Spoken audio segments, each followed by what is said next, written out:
حکیم لقمان رحمۃ اللہ علیہ فرماتے ہیں، زندگی گزارنے کا اصل مقصد اپنی آخرت کو سنوارنا ہے۔ شیطان کے شر سے بچنا چاہتے ہو تو اللہ کے ذکر سے اپنی زبان کو ہر وقت تر بتر رکھو۔ جس بندے نے صبر کا دامن پکڑ لیا بے شک وہ کامیاب ہو گیا۔ جس میں عز و انکساری اور دلی گریہ وزاری نہیں ہے وہ رحمت الہی سے بے فیض رہتا ہے۔ نفس کی اگر تم مخالفت کرو گے تو شیطان کا کوئی حربہ یا کوئی بھی چال آپ کے خلاف کام نہیں آئے گی۔ عافیت سے رہنا چاہتے ہو تو ہر ایک کے ساتھ بھلائی اور اچھے اخلاق سے پیش آؤ۔ جو حق تعالیٰ پر توکل اور بھروسہ کرتا ہے وہ رحمت الہی کا حقدار ہو جاتا ہے، اس کی ہر مشکل آسان کر دی جاتی ہے۔ کون و مکان کی ایک ایک چیز سوچنے والے کے سامنے اللہ تعالیٰ کی توحید کو بیان کرتی ہے۔ اصل انسان کہلانے کا حقدار وہی ہے جو کسی کو بھی تکلیف اور دکھ نہ دے۔ حق کی خاطر ظالم کے آگے کبھی سر نہ جھکاؤ، ورنہ ماں سوائے پچھتاوے کے کچھ بھی نہ ملے گا۔ جو بندے حق پر قائم و دائم رہتے ہیں اور باطل کے مقابلے میں ڈٹ جاتے ہیں ان کا نام تاریخ میں ہمیشہ کے لیے لکھ دیا جاتا ہے۔ تمہارا راز دشمن تک کبھی نہیں پہنچ سکتا جب تک تم اپنا راز اپنے دوست تک نہیں پہنچا دیتے۔ جب تم اپنا راز کھول دیتے ہو تو تم اس کے غلام بن جاتے ہو۔ جس نے دنیا کی لالچ کی خاطر اپنا ایمان خراب کیا گویا اس نے دنیا میں اپنے جہنم کے ٹھکانے کا سامان اکٹھا کر لیا۔ عقل مند آدمی وہ ہے جو عزت نفس کا خیال کر کے عزت و وقار میں اضافہ کرنے والے اعمال کا پابند بنے، اور بے وقوف ہے وہ آدمی جو اپنے ہی ہاتھوں اپنی ذات کو ہلاکت و رسوائی میں مبتلا کر دے۔ عورت کی اہمیت کو کبھی کمزور نہ سمجھو اور انہیں کمزور و ناتواں خیال نہ کرو۔ عورت کا وجود اپنی جگہ مستقل حیثیت رکھتا ہے۔ حقیقت یہ ہے کہ ہم لوگ حرکت کے میدان میں عورتیں مردوں سے پیچھے نہیں ہیں۔ آج کی روزی میسر ہو تو پھر کل کی فکر کرنا عیب ہے۔ باطل کی مخالفت کرنے اور ظالم کے ظلم کی حمایت نہ کرنے سے اگرچہ وقتی طور پر مصائب برداشت کرنے پڑتے ہیں مگر بالآخر کامیابی حقیقت کی ہوتی ہے اور ظالم کو کچھ ہاتھ نہیں آتا۔ 60 سال والے چہرے پر گاجر کا جوس لگاؤ، 4 دن کے بعد چہرہ 20 سال جیسا ہو جائے گا۔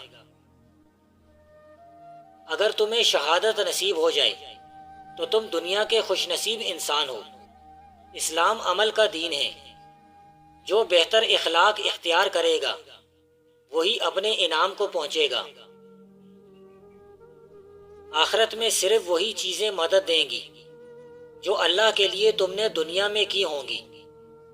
اللہ سے ڈرو اور اس کے بندوں کا احترام کرو اور ان کی بھلائی کے لیے کام کرتے رہو۔ ہر لمحہ موت کی گرفت کا دھیان رکھنا چاہیے، کہیں ایسا نہ ہو کہ عین غفلت میں روح قبض ہو جائے اور دنیا سے خالی ہاتھ واپس لوٹنا پڑے۔ آخرت کے کام آج ہی کر اور دنیا کے کاموں کو کل پر ہی چھوڑ دے۔ جس نے رحمان پر توکل و یقین کو کامل کر لیا شیطان کی شیطانیت سے محفوظ و مامون ہو گیا۔ مشکل کو آسان کرنا ہے تو آہو فغا ہرگز مت کرو۔ اللہ کی بارگاہ میں جھک جاؤ اور چپ رہو اور سفر کو اختیار کرو۔ مومن کو مبارک اوقات اور مبارک مقامات میں اللہ تعالیٰ کی جانب رجوع کرنا چاہیے۔ میں اس بندے سے محبت کرتا ہوں جو مجھ کو میرے عیب بتاتا ہے۔ جو گروہ اس سطح پر نمودار ہوگا اپنے نقوش و اثرات چھوڑ کر فنا کی وادی میں روح پوش ہو جائے گا۔ یہاں نہ حاکم رہے گا نہ محکوم، نہ رعیت رہے گی نہ رائی۔ دنیا طلبی کی خواہش تمہاری شجاعت کو ختم کر کے تمہیں بزدل اور ڈرپوک بنا دے گی۔ دنیا طلبی کے باعث حرص اور لالچ میں اضافہ ہو جائے گا۔ پپیتے کا رس چہرے پر لگاؤ، 100 سال تک چہرے کی جلد لٹکے گی نہیں۔ وطن میں مقیم رہ کر طلب علم، طلب رزق اور اکتساب مالی کے اسباب میسر نہ ہوں تو انسان کو ان مقامات کی جانب ضرور سفر کرنا چاہیے جہاں یہ فضیلتیں بآسانی میسر ہو سکیں۔ سچ کڑوا ضرور ہوتا ہے لیکن اس کا پھل انتہائی میٹھا اور لذیذ ہوتا ہے۔ جو سچ نہیں بولتا اس مٹھاس سے محروم رہ جاتا ہے۔ نفس کی خرابیاں دور کرنے کا واحد ذریعہ توکل الہی کے علاوہ اور کوئی نہیں۔ دنیا کے کام کبھی ختم نہیں ہوتے، اس لیے آخرت کے کام کو مقدم رکھا کرو۔ جو بندہ کسی بھی پریشانی کو سر پر سوار نہیں کرتا وہ بہت جلد ہی پریشانی سے چھٹکارا پا لیتا ہے۔ جو اللہ کی نعمت کی قدر نہیں کرتا وہ کبھی بھی خوش نہیں رہ سکتا، ساری زندگی ذلیل ہوتا رہتا ہے۔ جو اللہ کی مخلوق سے بیزار رہتا ہے اسے اللہ تعالیٰ کی قربت نصیب نہیں ہوتی۔ جاہل سے بحث سے بہتر ہے کہ تم تنہائی اختیار کر کے خاموش ہو جاؤ۔ نفس کی تسکین کے لیے کبھی بھی باطل کے سامنے اپنا سر مت جھکاؤ۔ حق قائم رہتا ہے اور کبھی نہیں مٹتا، جبکہ باطل کے دن تھوڑے ہوتے ہیں۔ گناہ کر کے اگر تم توبہ کرتے ہو تو اس سے بہتر ہے کہ تم گناہ ہی مت کرو۔ جس خدا نے آج روزی دی ہے وہی خدا کل نئی روزی دینے والا ہے۔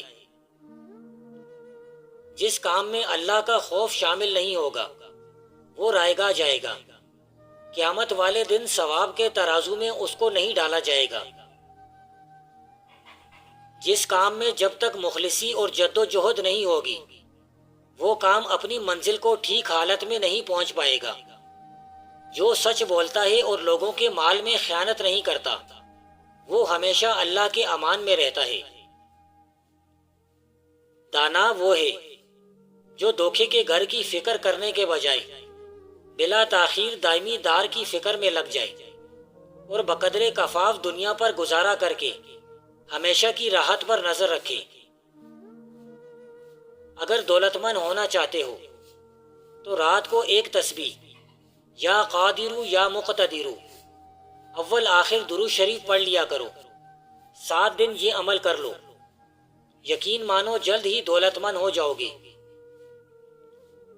باطل کا ساتھ دینے والوں کا مقدر شرمندگی اور رسوائی ہوتا ہے۔ جس نے دنیاوی لالچ کی خاطر اپنی آخرت کی پرواہ نہیں کی اس نے بدنامی مول لی اور اپنا ایمان برباد کر دیا۔ غربت اگر ایک آدمی ہوتا تو میں اس کو کب کا مار چکا ہوتا۔ عقل مند جب سوال کرتا ہے تو اس کے سوال کو غور سے سن، کیونکہ اس کے سوال ہی میں جواب چھپا ہوتا ہے۔ اچھے اخلاق کی یہ آزمائش ہوتی ہے کہ آپ برے لوگوں کے ساتھ صبر و تحمل سے پیش آئیں۔ بہترین رفیق وہ ہے جس کا رفیق اللہ کے ساتھ نیاز مندی ہو۔ اللہ تعالیٰ کی دوستی اس بندے کے دل میں داخل نہیں ہوتی جو مخلوق پر مہربان نہ ہو۔